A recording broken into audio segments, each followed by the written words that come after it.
Hello, this is RICKY, the Android guy. Hey guys, so today I'm going to be doing a camera walkthrough on the HTC One. So this is just to get to know the device and how the camera works, and also how the Zoe feature works. So let me go over this. On this device, you have a very simplistic layout of how the camera is. So let's start from the right side to the left. First of all, you do have your zoom right here. So this is how you zoom through your camera. You can also pinch to zoom if you choose. And that's how for zooming in purposes. Just be careful with this. With any kind of digital zoom, you tend to lose quality.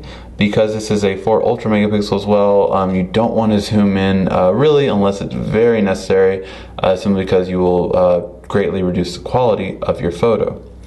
You do have a photo and video taking feature right here. This is really nice so you don't have to move between the two.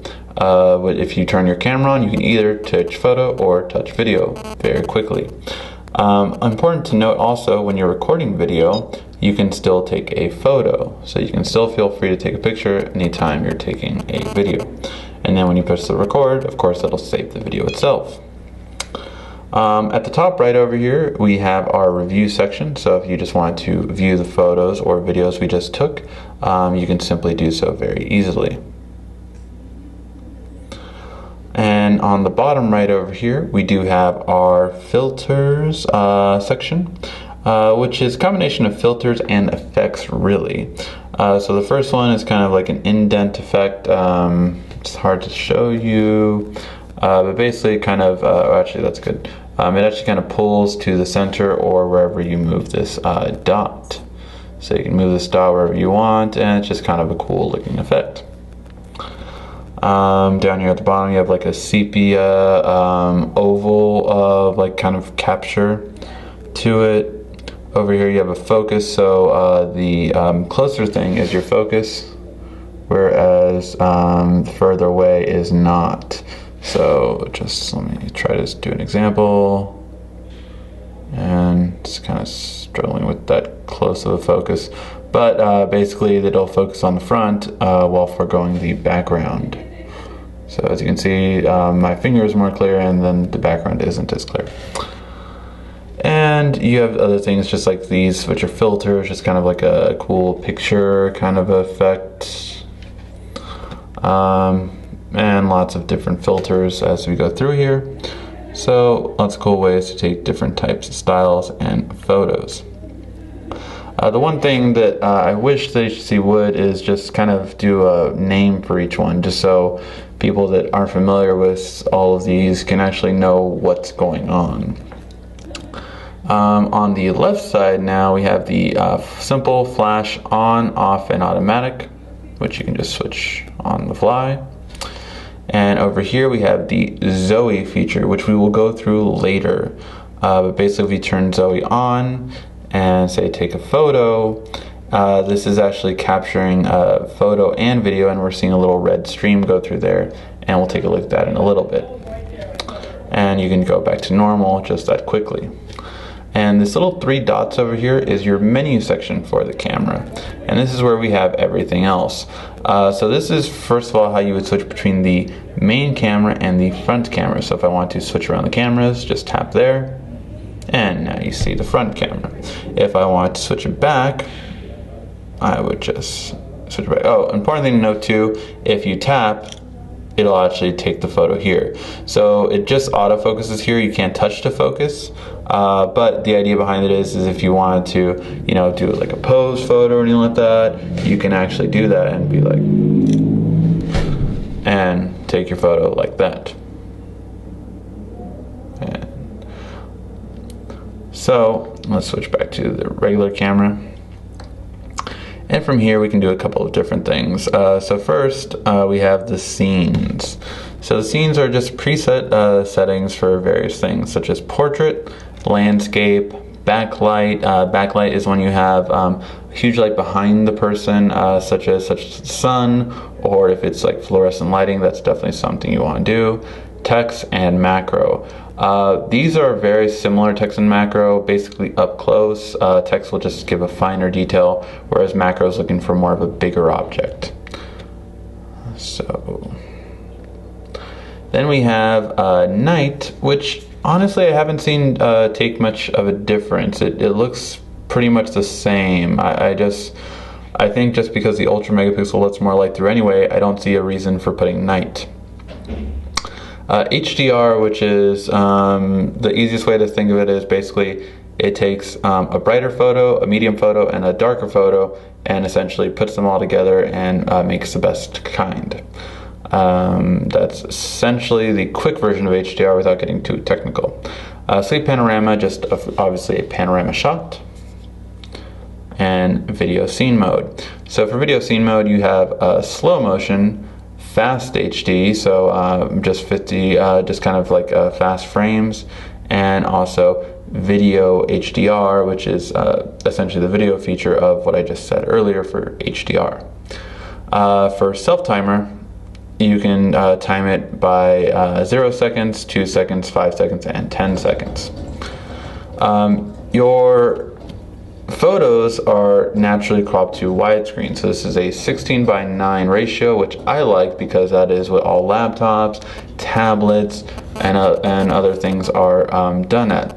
However, it does sometimes look odd on, say, if you're uploading to Facebook a lot. If you're uploading to Facebook a lot, your regular is a standard 4:3 aspect ratio. And this is what all camera photo prints are. So if you tend to print your photos, you're going to want to put it on regular.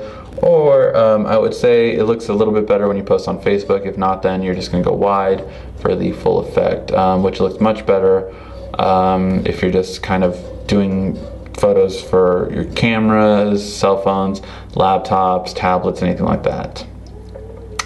For video quality, of course, we have Full HD 1080p, 720p, and text message size, which of course is greatly reduced. For review duration, naturally you don't have a review, but you can always set it to a review if you want to always review and quickly send all images. Although if you're taking a lot of photos, this can get really annoying, so I would leave it off. Image adjustments is just where you can change. I wouldn't change this unless you know what you're doing with exposure, contrast, saturation, and sharpness.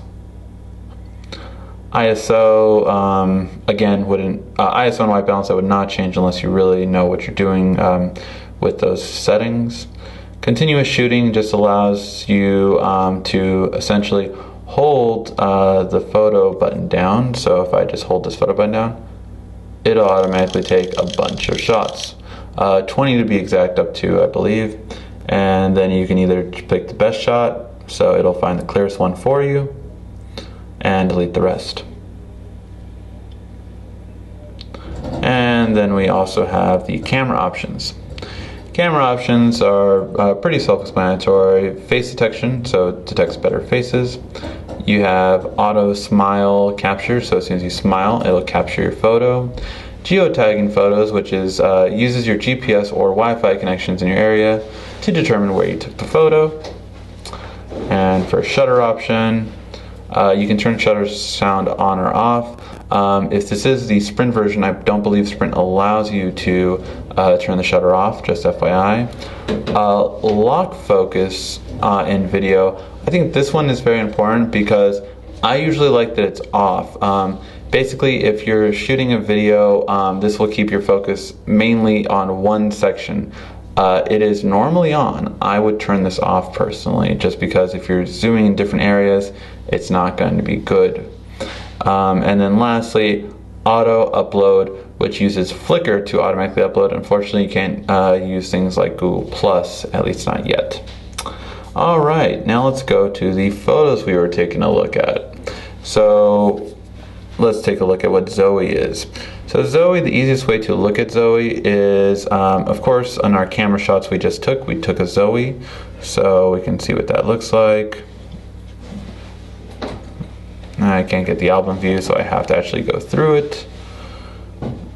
It's actually capturing photo and video. So for the Zoe, when you naturally capture it, first you have the video, and then you have the multiple photos that were taken after. However, Zoe can be done with any photos you've taken. So under My Photos, you can click under Events. And under the Events section, you can actually have a Zoe made of anything you took that day. So the idea behind it is if you take multiple photos in a single day, you kind of have a nice collage of the videos that day. So if it's like a birthday, or say like a trip to Vegas, or something fun like that, you automatically have a collage. So let me find one where I took multiple photos. Those are all kind of similar. For a day with a little bit more variety. Nope. Okay, so I took a couple that day. So this will essentially make like a little collage with all the photos that were taken that day.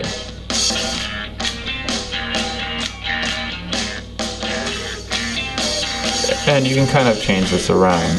So if I wanted to change the song, let's say if right now it's on this one, say if I want to change to Polaris, I can do that, and this will actually change how the transitions are going, how the speed of the transitions. So it's pretty basically video editing as well as, yeah, just basic video editing with sound behind it. So it can be pretty nice. You also can select different content, save, and share right from there. Alright guys, that was the basic camera walkthrough. If you have any questions on the camera on the HTC One, feel free to ask. This has been RICKY, the Android Guy.